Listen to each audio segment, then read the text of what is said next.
j'espère que vous allez bien. Ça fait pas mal de temps que j'ai pas fait de petites vidéos où on papote comme ça.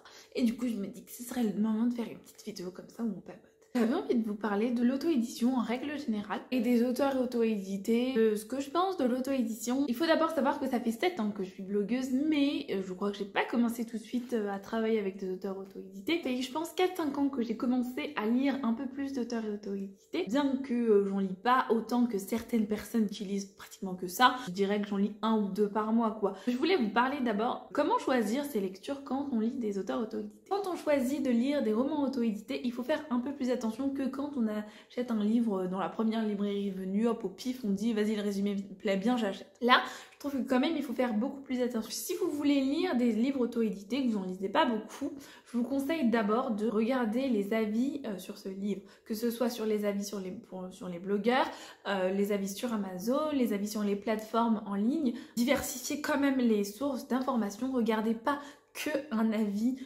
d'une personne ou d'un blogueur ou d'une blogueuse en particulier ou youtubeur, booktubeur, enfin bref ce que vous voulez. Parce que, alors certes, il y a énormément de youtubeurs et tout qui sont honnêtes et qui disent ce qu'ils pensent honnêtement, mais il y a aussi une minorité de personnes qui, pour plaire à l'auteur, pour plaire à ses abonnés ou pour plaire à d'autres gens, rendent les choses un peu plus belles sur ce qu'elles pensent. Parfois, ça peut laisser penser à ce que ce livre est trop bien, alors que finalement, pas tellement. Il faut vraiment diversifier ses sources d'informations en se disant, ok, je regarde pas que cet avis-là, je suis tombée sur le premier avis. Non, il faut un peu plus diversifier ses sources d'informations pour être sûr que ce livre pourra nous plaire. Ce que j'aime bien assez faire, c'est regarder l'auteur à des réseaux sociaux, parce que ça me permet de voir un peu son univers et de voir déjà du coup la manière dont il écrit sur les réseaux sociaux. Ce que j'entends par regarder sur les réseaux sociaux vite fait, c'est déjà voir sa manière d'écrire. Tu peux regarder sur ses posts Instagram, sur Instagram, ou sur Twitter, ou sur Facebook, bref, sur les différents réseaux sociaux que tu as.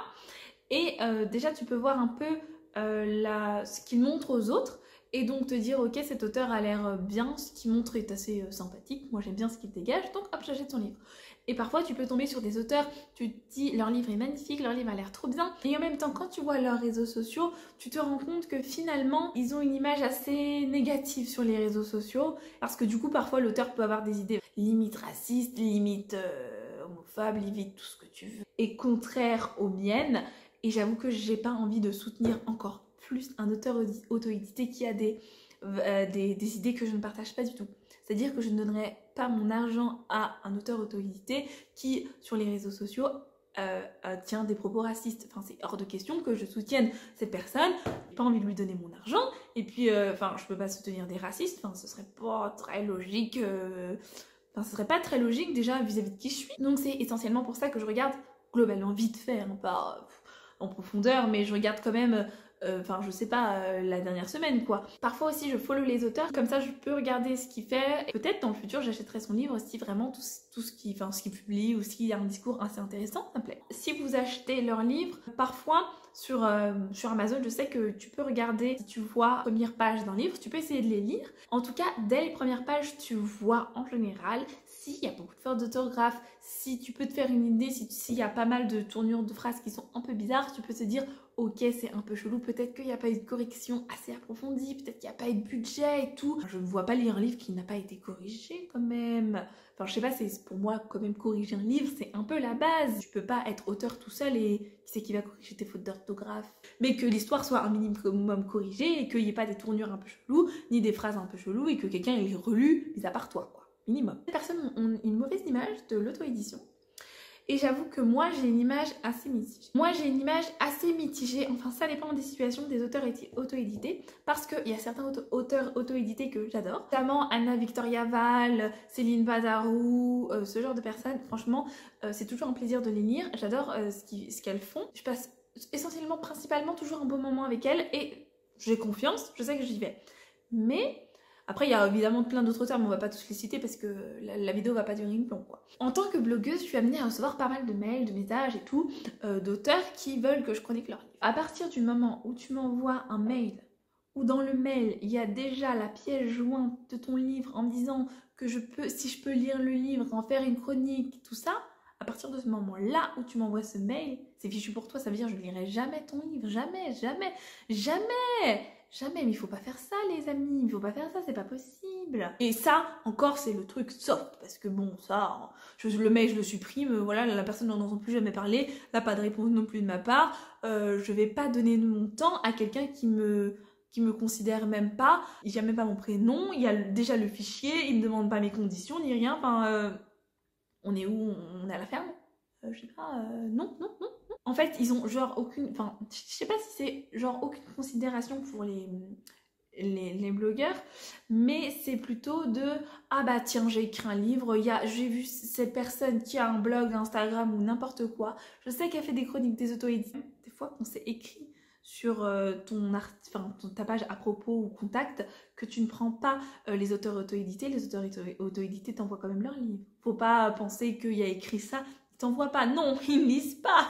Surtout pour les auteurs auto-édités qui font ça à la chaîne. Pour moi, c'est un non direct. En général, tu vois quand même assez vite quand c'est pas assez professionnel. Je comprends totalement les blogueurs qui veulent plus, ou les personnes, les blogueurs, influenceurs et tout, qui veulent plus travailler avec les auteurs auto-édités parce que t'es directement en lien avec l'auteur et il suffit que t'aies pas aimé le livre pour que l'auteur soit pas très gentil avec toi, alors que toi t'as juste pas aimé le livre et tu lui dis juste bah écoute j'ai pas aimé ton livre, voilà. Des fois c'est vraiment un manque de considération. Pour certaines personnes, l'auto-édition, c'est quand toutes les maisons d'édition t'ont refusé, mais en général, c'est quand même assez faux.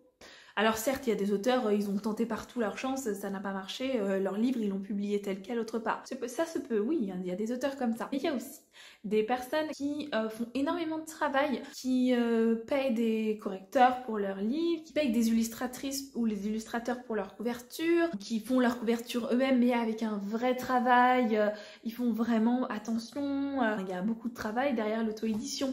Croyez pas que l'auto-édition, tu publies ton livre comme ça en 2-2 quoi, non. En tout cas, pour moi, c'est pas tellement bon signe si ton livre, il sort en 2-2 comme ça, une fois que tu l'as fini, à peine tu le relis, ça y est, tu publies, alors qu'il faut quand même un peu le travailler. Je pense qu'il y a surtout une partie de des auto-édités qui font vraiment très attention. Je pense notamment aussi à Blandine P. Martin ou à Fleur Anna qui font vraiment un travail incroyable. Mais je crois que Fleur Anna est éditée aussi chez une maison d'édition une fois, je crois, je suis pas trop sûre. Elles font vraiment beaucoup de travail et elles donnent une bonne image à l'auto-édition et aussi, globalement, elles ont quand même une bonne image, même s'il y a, pour certaines personnes, ça reste de l'auto-édition, donc c'est toujours moyen. Et tu vois ce genre de personnes, aussi celles que j'ai citées avant, elles prennent en considération toutes les personnes de la chaîne du livre et elles font attention à avoir une bonne image d'elles, à essayer de faire de la communication aussi autour de leur roman. Bref, elles font attention et elles ont une bonne image d'elles. Je dis elles parce que je lis principalement des femmes en auto-édition et vu que c'est principal, je dis elles. Voilà, tout simplement, même si j'ai lu, je sais pas, 5-6 hommes, je préfère dire elles. Elles donnent une très bonne image à l'auto-édition, mais aussi elles ont une bonne image. Et donc, évidemment, que tu as plus envie d'acheter ces ailes. Mais d'un autre côté, tu as aussi des personnes qui font une très mauvaise image de l'auto-édition. Les personnes qui veulent bien faire en pâtissent indirectement. En règle générale, quand tu vas quelque part et que tu retiens, et qu'il y a quelque chose de négatif, mais que tout le reste a été positif, tu retiens quand même plus la chose qui est négative. Donc quand tu vois des livres où il y a des fautes d'orthographe, les couvertures sont affreuses, c'est au goût de chacun, mais quand tu vois aussi qu'il n'y a pas eu de travail, qu'il y a des formulations qui sont pas terribles, qu'il y a vraiment, qu'il y a des problèmes aussi de ponctuation et tout, tu te fais une mauvaise image. Et si, imaginons, ton premier livre, tu le choisis chez un auteur qui n'a fait aucun travail de correction, bien sûr qu'après tu vas te dire ah bah non, les auto-édités, non merci, enfin si c'est pour retrouver un auto-édité qui a plein de fautes d'orthographe dans mes livres, non. Et je comprends aussi totalement les personnes qui ont arrêté de travailler avec les auteurs auto-édités parce que à un moment j'ai pensé à arrêter parce que vraiment c'était pas possible. Déjà j'ai décidé d'arrêter de laisser ouvert mes sorties littéraires et de prendre uniquement les auteurs auto-édités que j'aime bien, que j'ai envie et qui me proposent en DM mais vraiment très gentiment, que je connais un minimum, parce que beaucoup trop de fois où j'ai présenté des livres en sortie littéraire, on m'a même pas dit merci, je suis même pas sûre en fait que la personne ait regardé ma vidéo après, Pour moi, c'est genre le minimum. Tu dis merci, tu partages la vidéo, c'est le minimum. T'as juste besoin de retweeter, t'as même pas besoin de dire un message. Pour moi, c'est quand même le minimum parce que ça te donne un minimum de considération. Et puis, tout quand c'est la personne qui vient te voir et qui te propose son livre et que tu mets bien gentiment et que après t'as plus aucun retour, ni rien, ni un merci, ni rien du tout, bah tu comprends qu'en fait après t'as plus trop envie d'être prise pour un panneau publicitaire parce que vraiment parfois ils pensent que je suis un panneau publicitaire. Ils m'envoient le mail comme ça en me disant ah si tu veux bien me lire ce livre là, je te mets en pièce jointe si tu peux l'avoir lu. Et le pire de ça c'est qu'après parfois les auteurs ils te relancent en te disant hey, est-ce que t'as bien lu, je t'avais envoyé mon service presse, est-ce que tu l'as bien lu? Mais j'ai jamais dit oui. J'ai jamais dit oui pour lire cette lecture, pourquoi tu me relances? Je trouve ça assez sans considération pour les autres dans le monde du livre, quoi. Puis on n'est pas à vos dispositions pour lire vos livres. Enfin, je suis désolée, je reçois quand même... Enfin, je reçois pas mal de services presse, mais c'est des services presse que je demande. Et si jamais je reçois un livre que je n'ai jamais demandé, eh ben, je m'autorise le droit de ne pas lire ce livre, tout simplement, parce que j'ai rien demandé. Et donc, je sais que parfois, on retient plus le négatif. Même moi, j'ai dit beaucoup plus de négatif, mais j'ai dit aussi pas mal de choses positives. Et je vous renvoie vers la vidéo. Je vous mets une vidéo en barre d'infos où j'avais cité quelques livres en auto-édition que j'avais bien aimés. Et j'ai 2 autres vidéos normalement de prévues cette année, si j'arrive à les faire, que j'aimerais bien faire autour de l'auto-édition et d'autres thèmes. Je trouve que parfois juste on manque de considération et c'est vraiment dommage.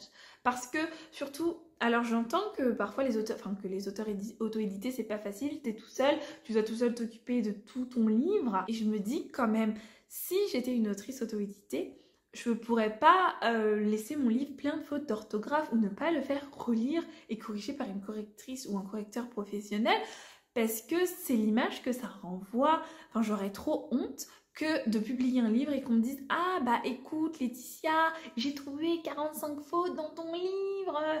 J'aurais trop honte.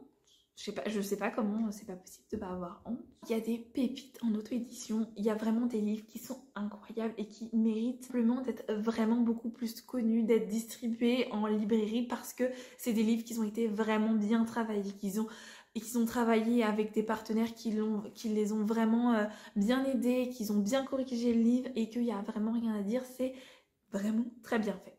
Et à côté de ça, t'as une minorité de personnes qui gâchent un peu et qui enfoncent le clou, qui donnent une image et qui continuent de donner une image mauvaise à l'auto-édition parce qu'évidemment, ce sont ces auteurs-là dont on entend parfois plus parler quand on se plaint et que surtout quand on lit un livre vraiment mauvais, on va aller se plaindre, ce qui est totalement... voilà. Mais on donne moins de force aux personnes qui... on fait tout ce travail et on en parle un peu moins, je trouve, quand même, parfois. Globalement, je suis vraiment très contente de l'auto-édition et je suis hyper contente que ça existe. J'aurais pas pu lire toutes ces belles histoires que j'ai lues, tous ces beaux livres qui sont dans ma bibliothèque. Enfin, il n'y en a pas beaucoup, parce que en général, je les lis en e-book, mais il n'y en a pas beaucoup. Mais quand même, tous ces beaux livres qui sont dans ma bibliothèque ne seraient pas là s'il n'y avait pas l'auto-édition. Je raterais énormément d'histoires qui sont incroyables. Enlèverait aussi plein de rêves à certains auteurs et autrices qui ont du temps à écrire leurs livres et qui partagent avec leur communauté toutes leurs histoires aussi incroyables quelles qu'elles soient. Vous avez des a priori sur l'auto-édition parce que vous êtes tombé sur des auteurs dont vous avez payé le livre et que vous vous êtes rendu compte après que c'était vraiment un livre pas à la hauteur de vos espérances et qu'il n'y avait eu aucune correction, que c'était une histoire pas travaillée ni rien. En fait, comme je vous ai dit, regardez bien les avis sur internet, regardez bien aussi les réseaux de l'auteur, ça vous donne une idée de qui est cette personne qui a écrit, si quelqu'un la connaît et tout. Vous pouvez aussi demander aux gens qui lisent, peut-être qu'ils la connaissent. Je pense que déjà, rien que de faire ça, de regarder les avis beaucoup plus en détail, ça peut vraiment vous aider à ne pas acheter des livres qui ne vous plairaient pas et qui ne seraient pas... et que vous aurez pu éviter, en fait, tout simplement, juste en regardant les avis d'autres personnes. Et puis vraiment, les autrices et les auteurs... auto-édité, vous pouvez être fiers de vous parce que vous avez quand même fait beaucoup de travail, vous avez aussi engagé de l'argent, ce qui n'est pas rien. Vous pouvez être fiers de vous et de tout ce que vous avez fait jusqu'ici. On est un peu seul et on se sent parfois un peu seul et on se dit ah bah j'ai pas beaucoup de retours, c'est dommage, je me sens un peu seule. Et puis quand on écrit, on n'a pas le retour tout de suite. Et parfois ça peut être un peu compliqué. Vous pouvez être fiers de vous parce que vous avez quand même fait... Enfin, vous avez quand même beaucoup travaillé pour arriver là où vous êtes. pouvez être vraiment très fiers de vous. Évidemment que je continuerai à soutenir les auteurs auto-édités, même si là j'ai restreint parce que c'était vraiment pas possible. J'aime pas être pris pour un panneau publicitaire et juste qu'on me manque de considération en me disant ni merci ni rien, juste en me donnant le lien de son livre ou ce genre de choses.